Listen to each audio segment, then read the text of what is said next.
L'islamisme, c'est bien évidemment un mot qui n'a pas le même sens pour tous ceux qui l'emploient. Je vais vous faire la grâce de son historicité longue. C'est un mot qui, scientifiquement, à mes yeux, rend compte du fait qu'une génération politique dans le monde musulman, face à la trop bonne santé du monde occidental, quelque part au début du XXe siècle, a commencé à mettre en avant son appartenance musulmane pour mobiliser la réaction face à l'Occident. Alors, 1928, les frères musulmans, première expression, sous l'empire de la domination coloniale. Après la domination coloniale, poursuite de la remise à distance de la présence occidentale, culturelle, dans les sociétés indépendantes, mais restant quand même marquées par la présence d'élites produites par le processus culturel.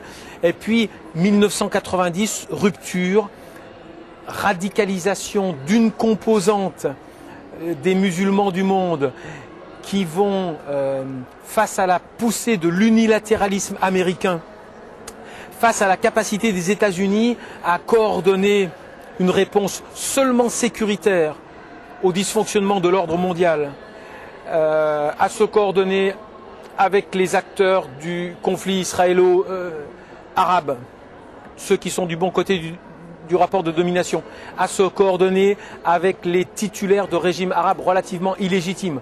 Alors, cette troisième génération de l'islamisme va donner à ce mot son sens actuel. Et le sens actuel du mot, dans le sens courant des dominants de ce monde politiquement, c'est un mot qui sert à disqualifier à l'idéologique, au culturel, les résistances au dysfonctionnement de tous les niveaux de l'ordre mondial.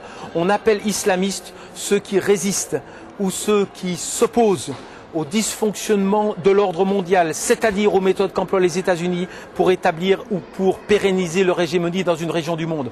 On appelle islamistes ceux qui résistent de façon trop active à l'échec évident des accords d'Oslo dans l'enceinte du conflit israélo-arabe. Et on appelle islamistes ceux qui résistent au dysfonctionnement des ordres politiques nationaux.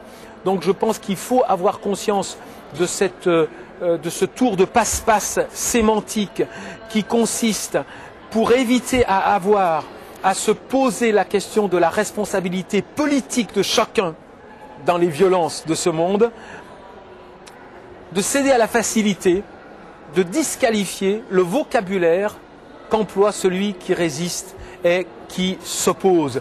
Alors, quand vous parvenez à qualifier votre opposant d'islamiste, vous avez gagné le gros lot, parce qu'on va débrancher son cerveau, brancher ses tripes, et c'est la porte ouverte à l'irrationnel. Et donc une analyse objective du phénomène, c'est une analyse qui réintroduit le politique et le profane et le rationnel sur un terrain où, malheureusement, trop souvent, les médias, sauf peut-être Ouma.com, auraient tendance à laisser nos craintes, nos peurs, notre ignorance prendre le dessus.